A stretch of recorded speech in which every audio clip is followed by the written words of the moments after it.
What's the deal, my people? You know it is Don Tony Teflon, and I'm back at you another one. And this one is Lovecraft Country, Season 1, Episode 6, Promo Trailer Breakdown. Now, before I get into that, what I'm going to do is explain a couple of things, because it seems that sometimes people are confused. When I get comments from people like Lorraine May, they truly understand what's going on and what I am trying to do here. But when I get comments from people like Nicole Britt, I don't think they truly get it. And as for answering what she said, no, I didn't watch that episode because I put these videos out almost a week before the episodes drop. That's why it's called the Promo Trailer Breakdown. I hope that helps people who see this in the future. So now let's get into this breakdown.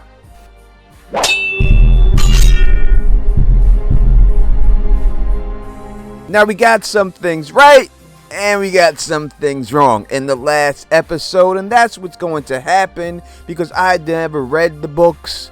I don't know what's going to happen. I'm just trying to theorize and predict these things. So we're going to have some hits and we're going to have some misses. Most likely more misses than hits, but hey, that's what makes this game fun. So make sure you subscribe and click that bell so you can be notified every time I drop a brand new Lovecraft video. And if this video hits 400 likes, I will give away a $25 gift card to Netflix to someone who is a subscriber that left a comment on this video. That's all you gotta do, and you'll be randomly selected. So let's break this down.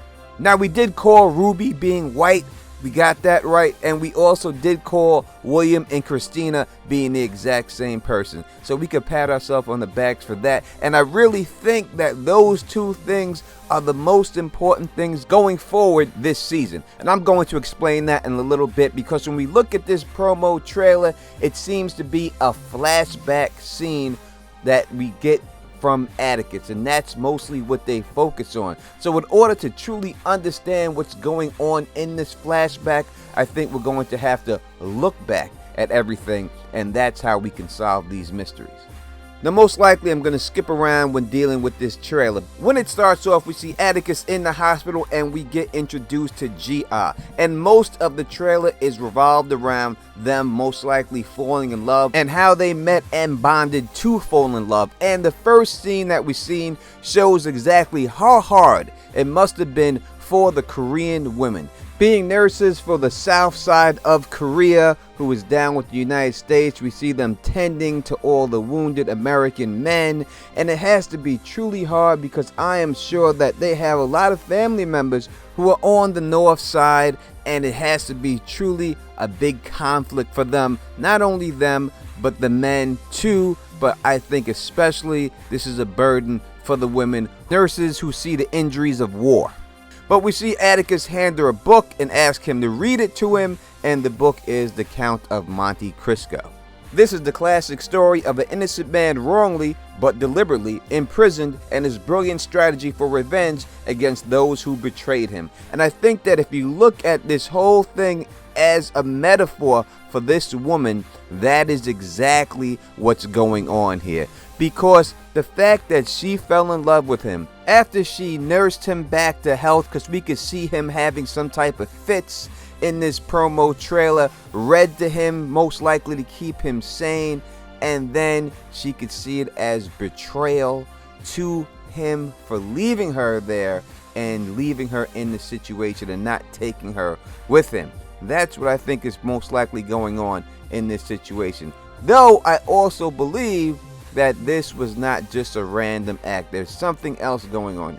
We see in the promo trailer her and her fellow nurses being led into a field and placed on their knees, and that is when most of them are executed, and she survives it. Now, I don't know if it's the Americans executing them or if it's the Korean people who found out they were treating the Americans executing them. It's truly hard to say from the promo, but we could see her being dragged off by someone after the execution is over. If I had to pick, I would say it's most likely the Chinese and North Korean coalition forces who is doing the execution of them. See her later in the trailer burning pamphlets, and I think that that is a lot to do with this story stories about that the biggest monsters aren't the monsters, but your own people, and the Chinese and North Koreans fit that bill for her.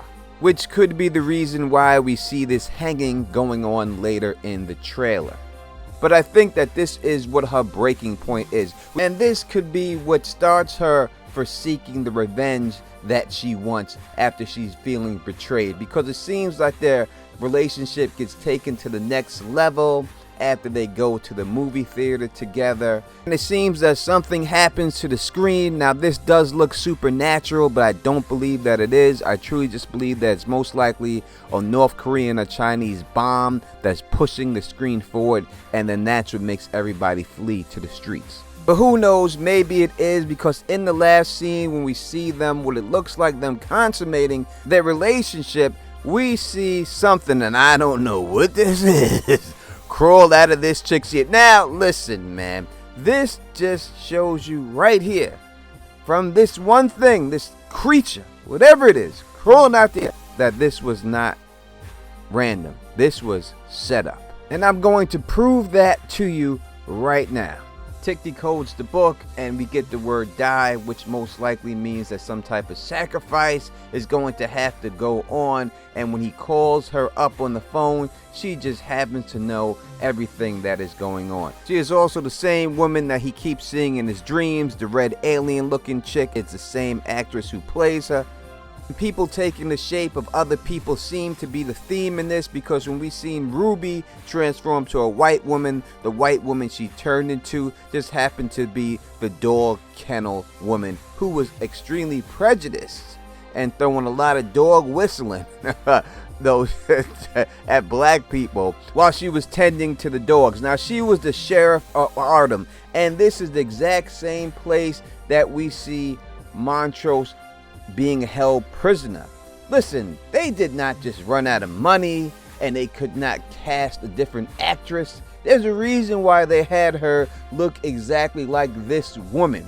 So it could be that there's something going on with this worm in the ear, because we see the other episode, it's all about butterflies, and butterflies are nothing but caterpillars, and then they turn into the butterfly, and it's beautiful. It could be the exact same thing with this thing going on in the ear.